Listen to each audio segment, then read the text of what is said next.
कि तुम्हारे फाइल में जो गांव हैं उनके मौसम गुलाबी हैं, यह आंकड़े झूठे हैं और ये जो दावे हैं वो किताबी हैं।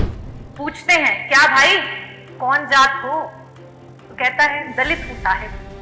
प्यार सच और झूठ के बुनियाद पे नहीं, किस दरोगा की किस एसएचओ की पॉकेट कितनी गर्म की जाती है उसके हिसाब से एफआईआर दर्ज की जाती है।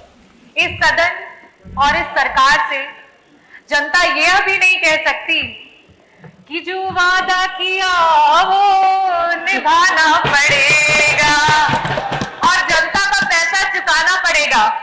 अध्यक्ष जी, पहले सत्र में मुख्यमंत्री जी आते हैं और कहते हैं कि हमारी विधायक निधि को उन्होंने बढ़ा दिया, और जब आज हमारा द्वितीय बजट सत्र चल रहा है वहां पे हमारे आदरणीय वित्त मंत्री जी कहते हैं कि वो तो सिर्फ और सिर्फ एक घोषणा थी, समय तो सुनिश्चित किया ही नहीं गया।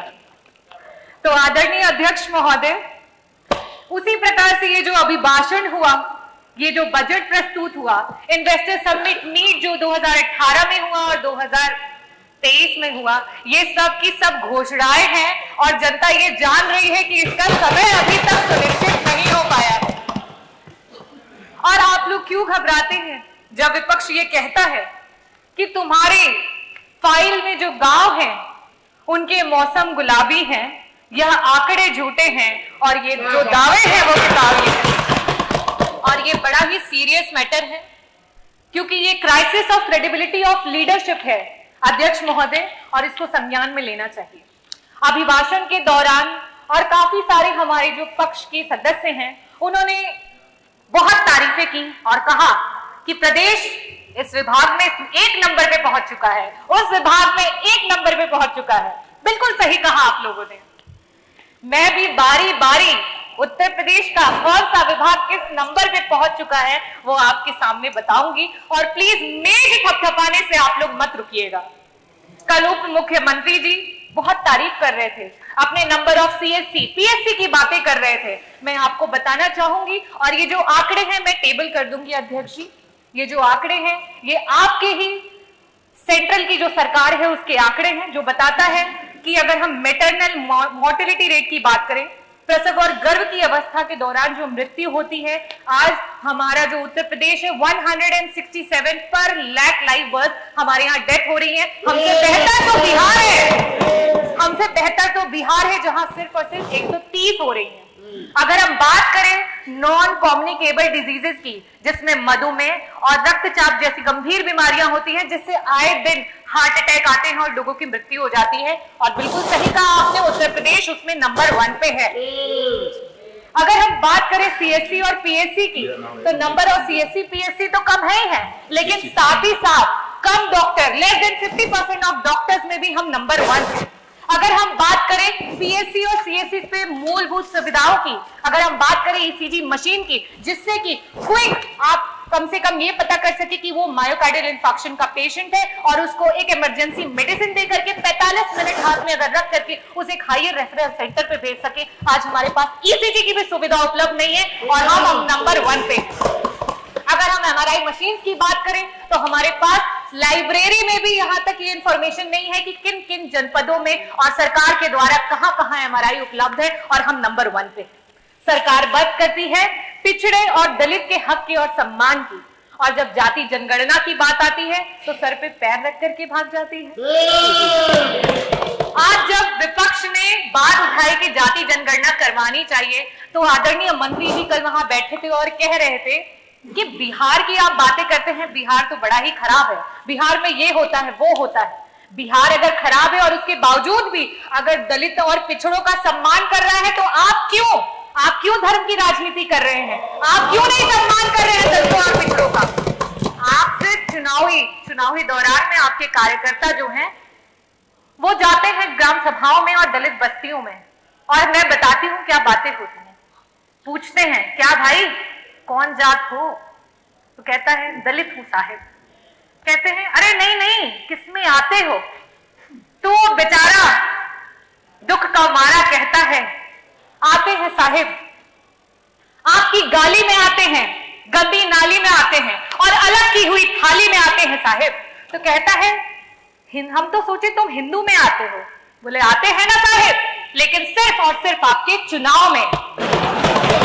और आप हक की बात करते हैं। आपके एनसीआरबी के आंकड़े बता रहे हैं कि आपके प्रदेश में सबसे ज्यादा एससी और एसटी कम्युनिटी पे जो है वो क्राइम्स हुए। आज कानून व्यवस्था की बात पर पीठ थपथपाई जा रही है और एनसीआरबी के आंकड़ों को बताया जा रहा है। मैं आपसे ये कहना चाहती हूं, आपकी जो जीरो टॉलरेंस अगेंस्ट क्राइम की जो सरकार है वो सिर्फ और सिर्फ ढकोसलेबाजी है। एफआईआर सच और झूठ के बुनियाद पे नहीं, किस दरोगा की, किस एसएचओ की पॉकेट कितनी गर्म की जाती है उसके हिसाब से एफआईआर दर्ज की जाती है। और आपको मैं एक और बात बता दूं कि जाति विशेष अमरोहा में, आपके जनपद अमरोहा में सिर्फ और सिर्फ पूरे जनपद में एक ही जात के सारे लोगों को पुलिस विभाग में डाल दिया गया था। ये तो आप लोगों को स्वयं भी पता होगा।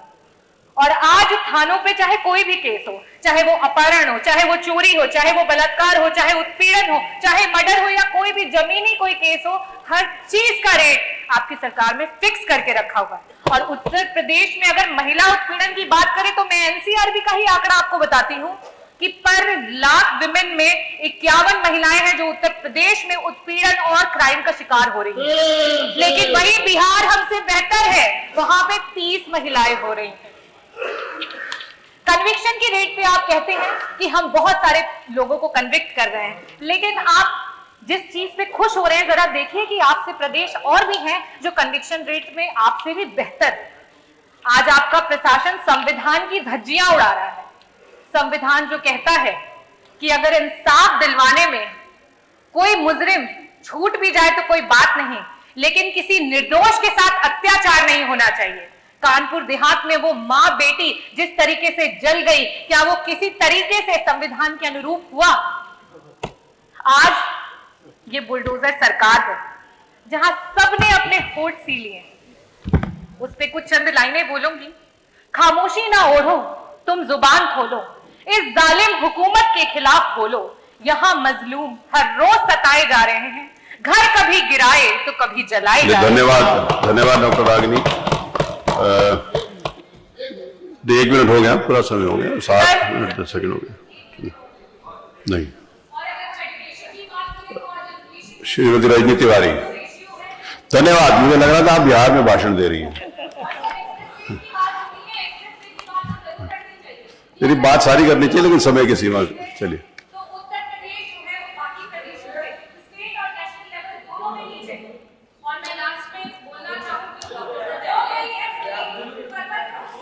माननीय अध्यक्ष जी, आप